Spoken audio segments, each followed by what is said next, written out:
Queridos, nós estamos estudando, na verdade hoje terminamos uma minissérie aqui, Recomendações Essenciais para o Bom Viver. Nós iniciamos essa série no dia 9 de janeiro desse ano. Alguns estavam chamando janeiro de dezembro de 2021, mas graças a Deus isso já ficou no passado, né?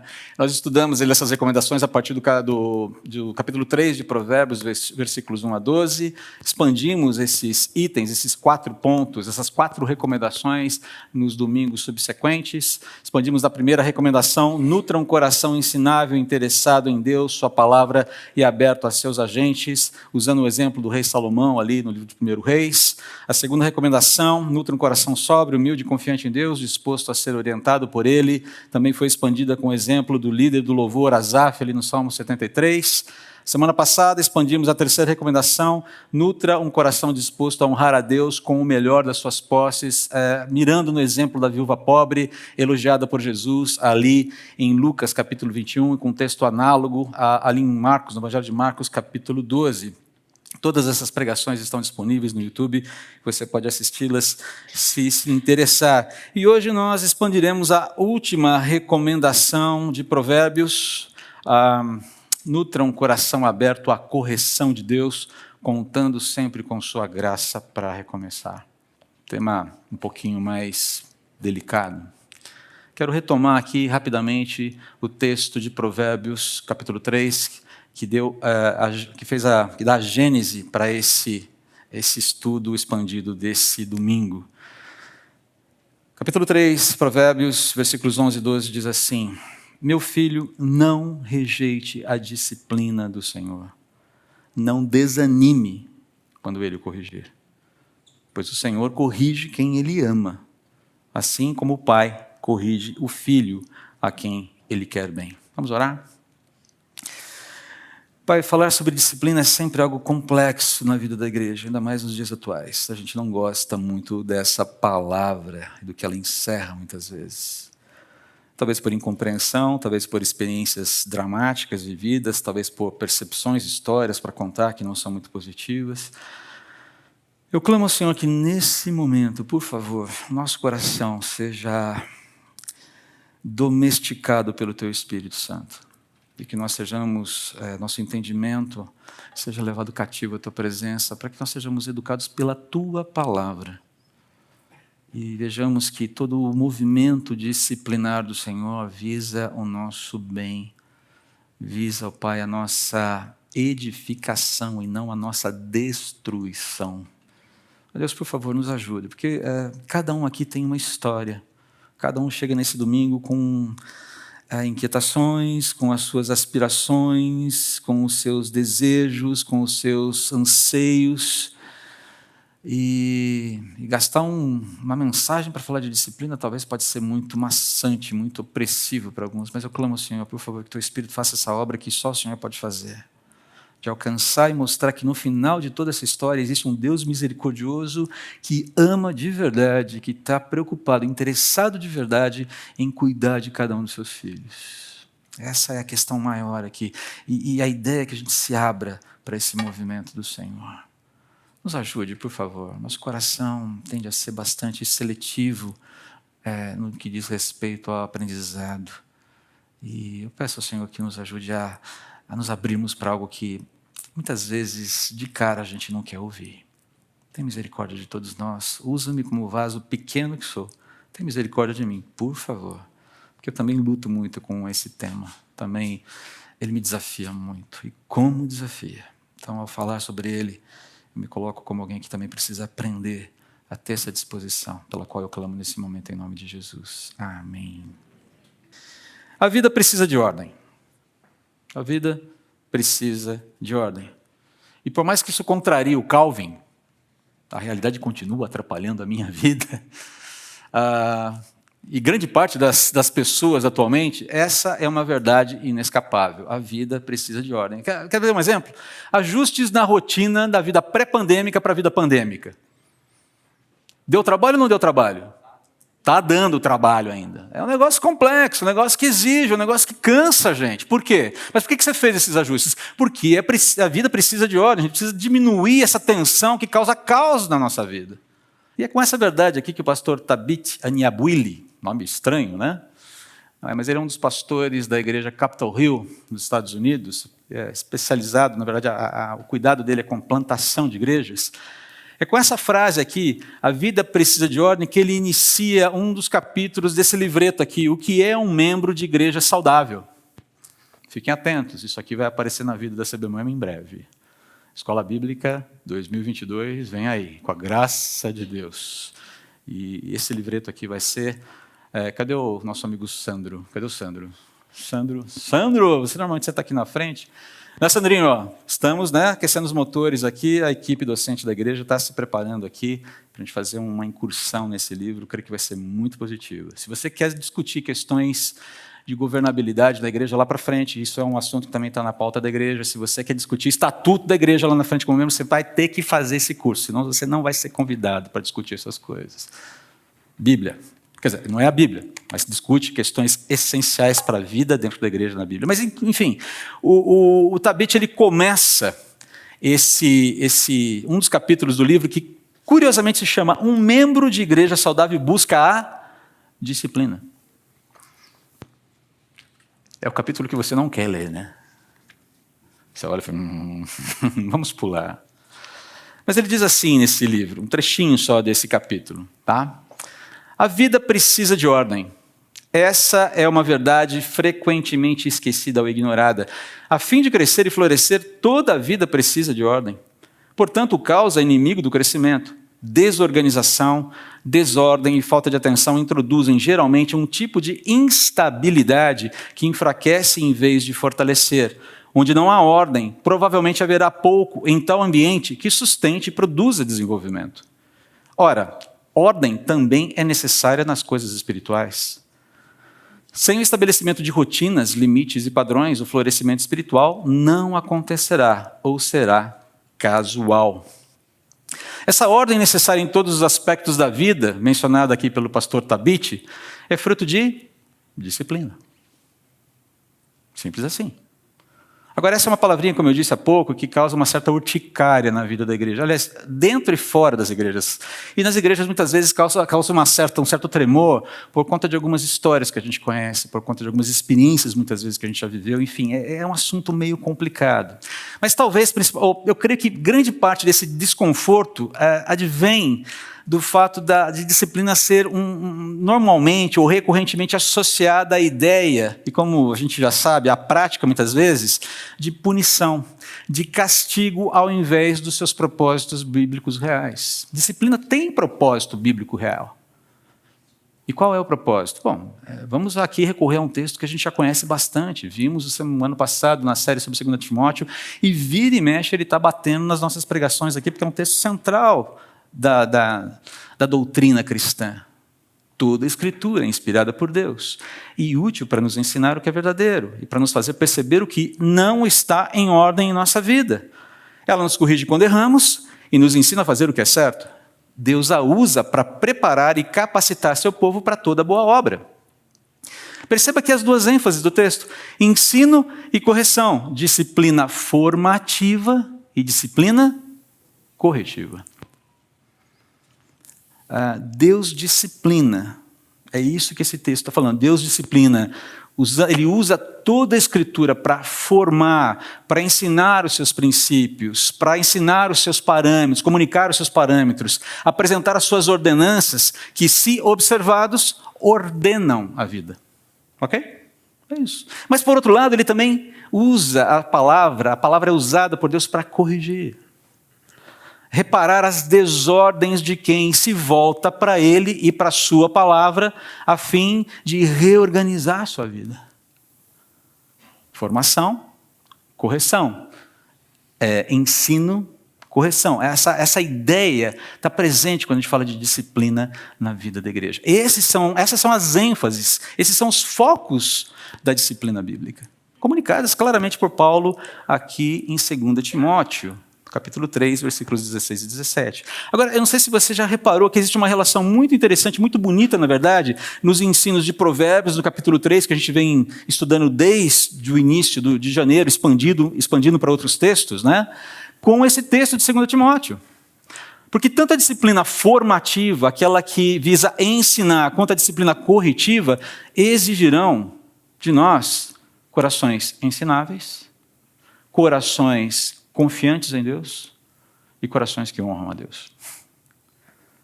Seja para ser ensinado, seja para ser corrigido. Meu coração tem que ser um coração ensinável.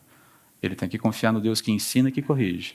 E ele tem que buscar honrar a Deus. As conexões são muito claras ali. Um bom exemplo, talvez, dessa disposição, lembre-se, a gente está usando exemplos para expandir esses ensinos, né?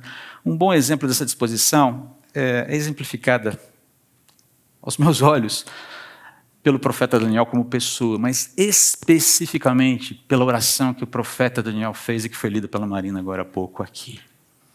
E aqui eu não vou ler todo o texto de novo, eu só quero destacar alguns pontos. Eu fiz aqui, tentei fazer uma associação, está bem cheio de texto aqui, né? Mas eu procurei destacar essas atitudes positivas de Daniel dentro do texto e fiz a relação em cores para ficar mais fácil para você entender do que a gente está falando aqui. Mas por que é que Daniel é um exemplo positivo dessa disposição? Por quê? Vamos lá. E por que essa oração? Vamos lá, vamos apresentar isso aqui de uma forma bem tranquila. Primeiro, um contexto rápido aqui. Talvez nem todo mundo saiba aqui quem foi Daniel. Bom, Daniel foi um israelita que foi levado cativo para a Babilônia ainda adolescente. Ele deveria ter entre 14 e 17 anos, não mais do que isso. E ele fazia parte da nobreza de Jerusalém, era um príncipe em Jerusalém, por assim dizer.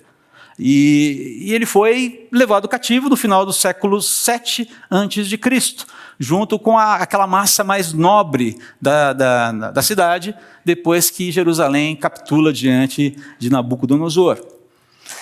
Esse exílio foi traumático para os judeus. Foi muito traumático. Você vê na história, esse negócio marcou os judeus a ferro e fogo ali.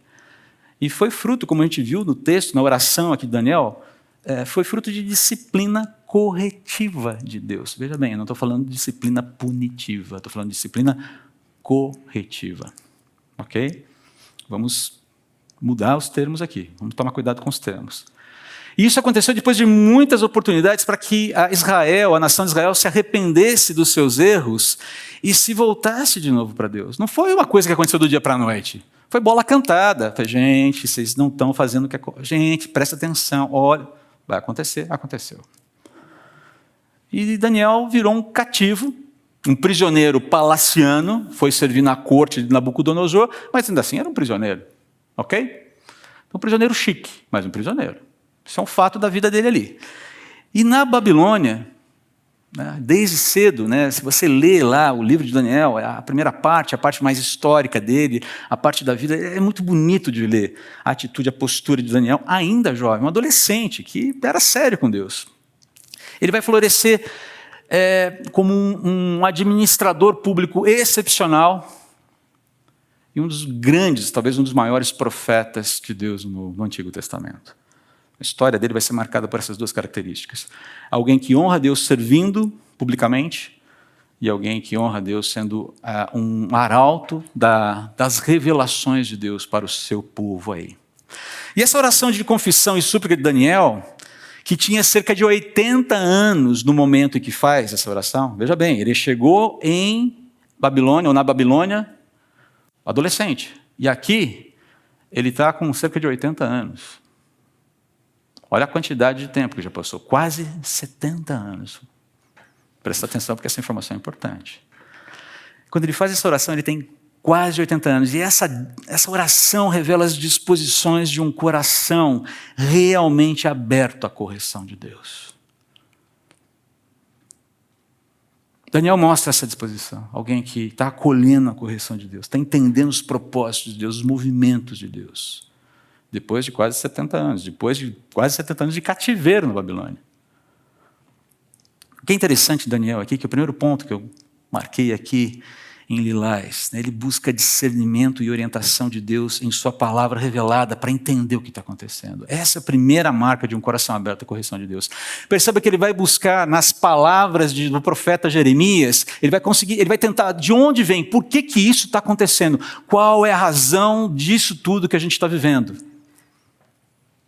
Ele se volta para as Escrituras, ele se volta para a palavra de Deus revelada para entender os movimentos. Os textos mencionados aqui por Daniel estão lá em Jeremias, capítulos 25 e 29. E Jeremias, essa profecia dada por Jeremias, foi dada por Deus um pouquinho antes do exílio babilônico. Daniel deve ter conhecido, ou foi contemporâneo de Jeremias, quando ele era adolescente ainda. Daniel adolescente, Jeremias já é um profeta, alguém que já vinha falando da parte de Deus, que já vinha sendo perseguido, apanhando, levando paulada, pontapé e tijolada, porque falava em nome de Deus. Eles foram contemporâneos. Daniel deve ter observado muita coisa, se não ocularmente, testemunho ocular do que Jeremias falava, sabia do que estava sendo dito. Jeremias apanhou muito, conhecido como o profeta chorão. As lamentações de Jeremias depois do exílio, enfim. Então Jeremias foi tanto um profeta quanto um cronista da vida de Jerusalém. E Daniel estava bebendo dessa fonte. Tinha visto Jeremias em ação, ou sabia do movimento profético, do ministério profético de Jeremias, sabia o que estava acontecendo, sabia as informações, tinha acesso às informações que haviam sido registradas pelo profeta ali. Agora perceba, o que é importante aqui, Daniel busca respostas na palavra de Deus que havia sido negligenciada pelo povo décadas antes. Jeremias foi negligenciado, Jeremias foi perseguido, e é por conta dessa negligência, desse fechar-se para as orientações, para as advertências de Deus, que aconteceu? Exílio. E é justamente para esse conjunto de informações, de advertências que Deus fez lá atrás, que Daniel se volta procurando respostas. O que está acontecendo? Perceba, depois de 70 anos, ele não está, digamos assim, a vida é assim mesmo, vamos levar a vida, deixa a vida me levar, a vida leva eu. Não, o que significa isso? Tem solução isso aqui? Só que é interessante que se você olha todo o processo disciplinar de Deus escrito ali em Jeremias, e você vê a própria oração de Daniel, essa é uma oração de esperança, apesar do tom pesado que ela tem. Porque ele fala, eu entendi que eram 70 anos. E os 70 anos estavam quase no fim nesse momento. Daniel olha e fala, cara, o fim do cativeiro está próximo. Cara, que legal isso. Se a nossa cronologia está certa, Daniel está vendo, digamos, a luz no fim do túnel do cativeiro. E não é um caminhão, um trem vindo em alta velocidade em direção contrária para atropelá-lo. Cara, está no fim. Tem esperança aqui. A disciplina corretiva de Deus tem sempre essa finalidade de reordenar a vida. Deus, como eu disse há pouco, não deseja a destruição dos seus filhos, mas que esses filhos se arrependam para que possam ser reconduzidos naquilo que é o seu projeto. O primeiro ponto aqui, ele buscou a orientação de Deus nas Escrituras. Quem se abre para a disciplina de Deus, queridos, tem que buscar orientação nas Escrituras. Se for buscar em outra fonte, corre o risco de beber de fontes tóxicas, venenosas e se embananar no meio do caminho. A primeira característica é essa, busca orientação de Deus nas Escrituras, para entender o que está acontecendo, quais são os movimentos que o meu coração deve fazer. Mas, em segundo lugar, também nesse processo de busca, você se humilha na presença de Deus. Porque é uma compreensão de que o cenário todo que está sendo vivido por quem está sendo disciplinado, ele é merecido. Ele é merecido e nós não estamos falando de igual para igual com Deus. Nós estamos falando como... Você que é pai sabe o que eu estou dizendo. Quando você vai disciplinar o seu filho, você fala de igual a igual com o seu filho? Você mostra amor, um amor incondicional pelo seu filho, mas você fala de igual para igual com ele? Você está falando com alguém que tem autoridade sobre a vida dele. E se você tentar corrigi-lo, tentando fazê-lo, que você é o amigão, você é o amigão do papai, entende que não é legal fazer assim e tal, não vai rolar. Você tem que mostrar uma autoridade. Você tem que fazê-lo sentir que ele está debaixo de ordenação. E você é a representação desse instrumento da ordenação na vida dele. Não é assim que funciona? Se você tentar de outro jeito, às vezes não dá muito certo. É o caminho mais adequado fazer aqui. Então percebam que há um movimento de humilhação de Daniel. Olha só o que ele faz. Eu supliquei a Deus com oração e jejum. Ou seja, eu fui buscar a Deus, eu entendi. Mas esse entendimento me moveu. numa busca em direção de algo. E o que a gente vai ver é que Daniel não está buscando em algo para ele especificamente, ele está buscando para o povo de Deus. Lembre-se, Daniel foi disciplinado por algo que ele não fez, pessoalmente. Ele foi disciplinado por algo que a nação fez. E ele, como parte da nação, participa do processo disciplinar de Deus. Mas ele, pessoalmente, não era culpado pelos desmandos do povo. A gente não tem essa informação. Mas, enfim, voltando aqui. Ele busca o favor de Deus com humildade. Se eu quero ser favorecido por Deus, não adianta chegar peitando Deus, dizendo, ô Todo-Poderoso, o negócio é o seguinte, vamos discutir as pautas e as condições aqui da nossa conversa. Essa história de reivindicar de Deus o que quer que seja, queridos, isso é de uma tolice, é de uma sandice. Eu posso dialogar com Deus sobre as minhas necessidades, sobre as minhas inquietações, eu posso conversar com Ele sobre tudo, mas eu tenho que entender que Ele é o Senhor da realidade e eu sou algo dentro da realidade criado e amado por Ele. E não adianta chegar em Deus e tentar dar uma carteirada nele, lá dizendo, esse negócio é o seguinte, aqui comigo, se bobear, escreveu o pau comeu. Não funciona dessa forma. Senhor, eu quero entender, eu preciso da tua ajuda, eu preciso da tua... Perceba, eu me vesti de pano de saco e coloquei cinza sobre a cabeça, uma atitude de humilhação, algo cultural do povo judeu. Demonstrava essa coisa, eu estou aqui humildemente na tua presença, clamando pelo teu favor. E confessei. Perceba que essa oração começa com confissão. E o mais interessante aqui é que Daniel, talvez, pudesse tentar dar uma carteirada em Deus. Porque Daniel tinha ele tinha algo especial. Tem que tomar muito cuidado com o que eu vou falar aqui, mas se você olhar, por exemplo, Ezequiel, capítulo 14, versículo 12, Deus falando ali, né? Ezequiel recebe a seguinte mensagem do Senhor. Filho do homem, Ezequiel, suponhamos que o povo de uma terra tivesse pecado contra mim, e eu levantasse minha mão para esmagá-lo, cortasse seu suprimento de comida e enviasse fome para destruir tanto pessoas como animais. Aqui ele está falando de um julgamento mesmo.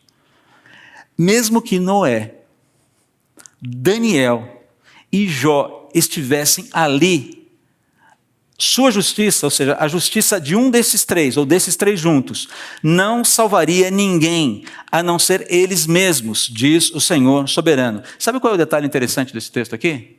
É que nesse momento Daniel ainda estava vivo.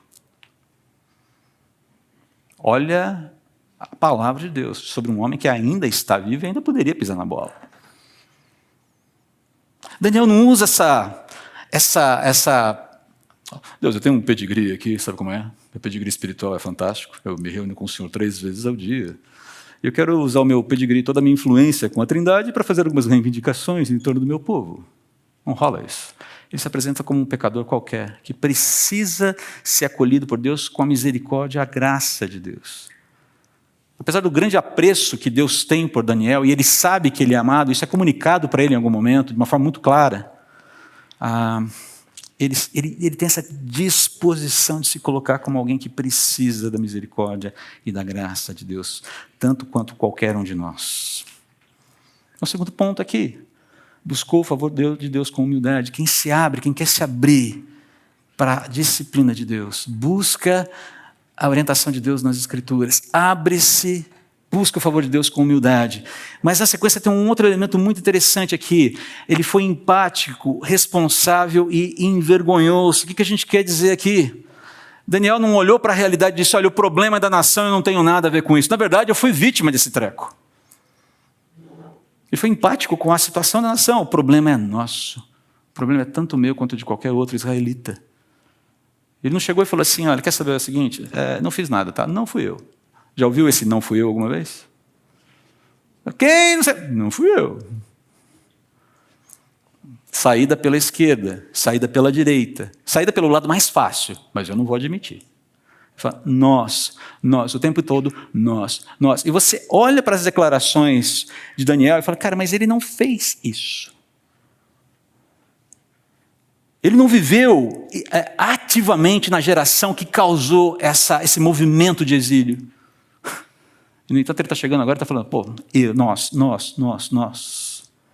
Isso continua aqui, né? Perceba aqui os pontos vermelhos associados aqui. Ele não terceiriza a responsabilidade pelo erro. Ele não diz, ele não tem aquela atitude, olha, é cada um por si, Deus por todos, olha, cada um cuida da sua vida aí, vamos nessa. Não, eu sou corresponsável pelo que aconteceu com o meu povo e estou me apresentando diante de Deus como alguém corresponsável. E, queridos, essa atitude de Daniel aponta para essa, de alguma forma, para a cruz de Cristo.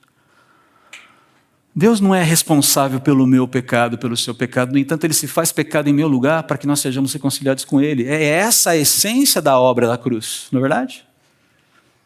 Olha, essa disposição é uma disposição que nós vemos plenamente, perfeitamente, na encarnação de Deus, na encarnação do Senhor Jesus. O Deus que se coloca dentro da realidade, dentro da história, assume o ônus de levar a nossa culpa nas costas para que eu e você possamos ter paz com Ele.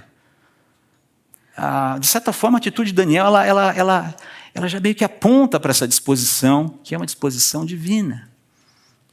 Deixa eu fazer aqui uma aplicação prática disso aqui agora. Quais são os pecados do povo brasileiro, dos nossos governantes, dos nossos legisladores, dos nossos juízes, de todos nós, cristãos brasileiros, eu estou falando agora, que precisam ser confessados a Deus e pelos quais nós, cristãos, precisamos pedir perdão? Eu não fiz nada. Será que nós estamos dispostos a incorporar essa empatia pelo nosso povo, diante de Deus, pelo bem da nossa nação, que honra a Deus, que glorifica a Deus, para a honra e glória de Deus? Será que nós estamos dispostos a isso?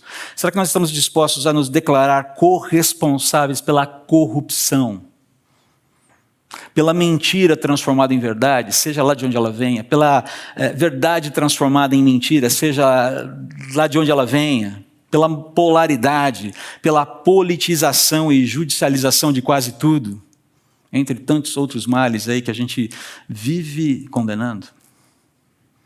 Eu sou corresponsável. Eu quero me colocar como corresponsável diante de Deus, humildemente pedir, tem misericórdia de nós. O bom viver cristão pede essa disposição dos cristãos de verdade. Pede essa disposição de mim, pede essa disposição de você. Daniel também reconheceu a bondade de Deus apesar dos ultrajes cometidos contra ele, contra Deus. Ele fala aqui em algum momento, mas o Senhor nosso Deus é misericordioso e perdoador, embora tenhamos nos rebelado contra Ele, contra o Senhor.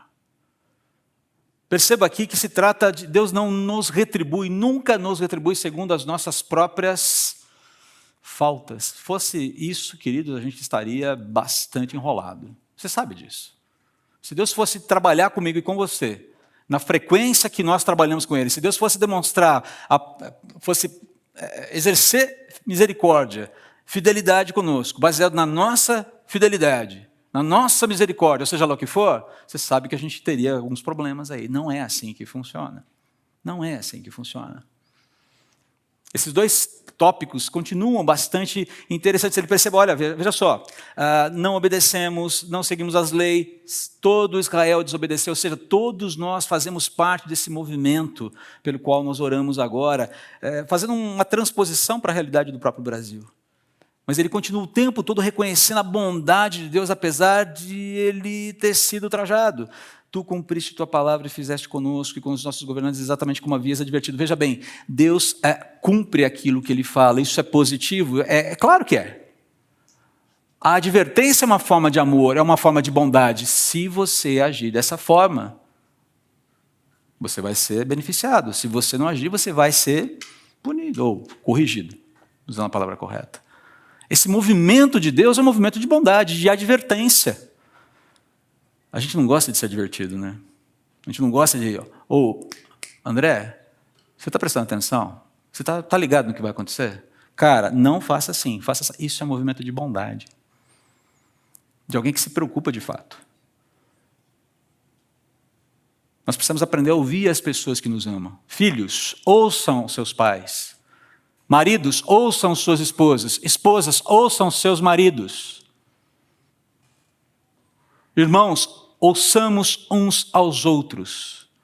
Porque no momento em que eu sou advertido por alguém que me ama, ele pode até eventualmente estar errado, mas o movimento que ele faz é o movimento de quem quer o meu bem. Mas basta alguém dizer para a gente, olha, não é bem assim. O que esse cara está se metendo na minha vida? Qual é? Cara, está se metendo porque ele ama.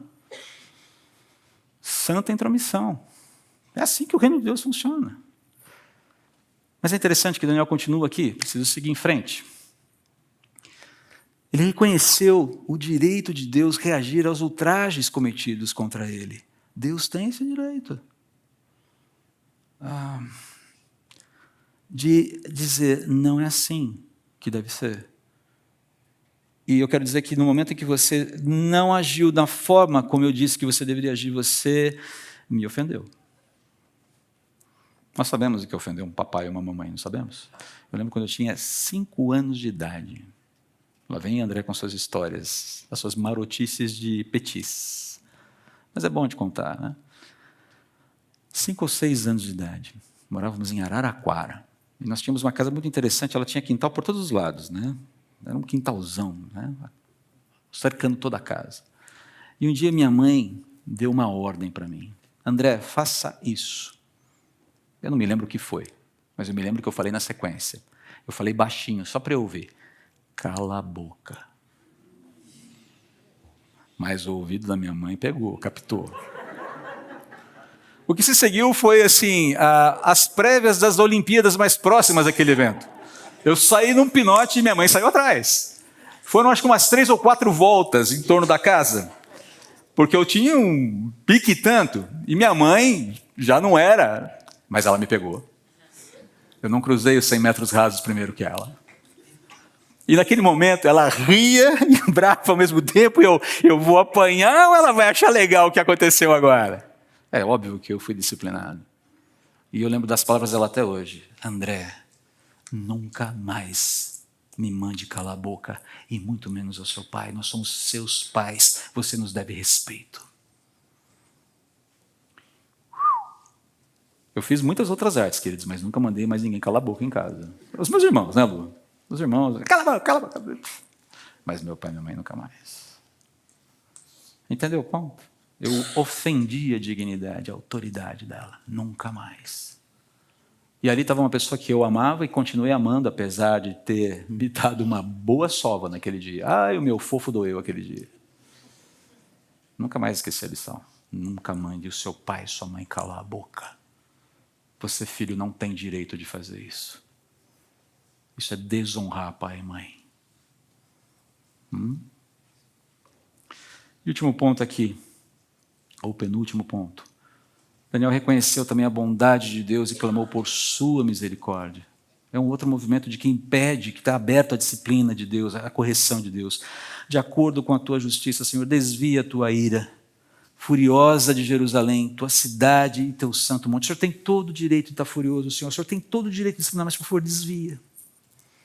Tem misericórdia. Age em nosso favor. Não retribua o nosso mal segundo os nossos méritos, segundo a nossa tolice. Faz o bem de acordo com o teu caráter, porque a gente precisa disso. Se o Senhor não agir em nosso favor, baseado no teu caráter, baseado no amor que o Senhor tem pelo teu nome, pela tua santidade, a gente está realmente em maus lençóis. Ele faz esse movimento. E percebam, um homem digno aqui, um homem que teme a Deus desde a sua adolescência. Ele reconheceu a bondade de Deus e clamou pela sua misericórdia e perdão. Perceba, olha só, o problema é nosso. Senhor, tem misericórdia do Brasil. Tem misericórdia dos nossos políticos, tem misericórdia do nosso presidente, tem misericórdia dos nossos deputados, dos nossos senadores, dos nossos ministros, dos nossos juízes do Supremo Tribunal Federal, de todas as instâncias. Tem misericórdia. Pecamos contra o Senhor.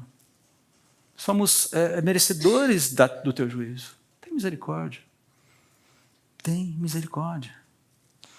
E por fim, ele clama pela misericórdia de Deus, refugiando-se na graça de Deus.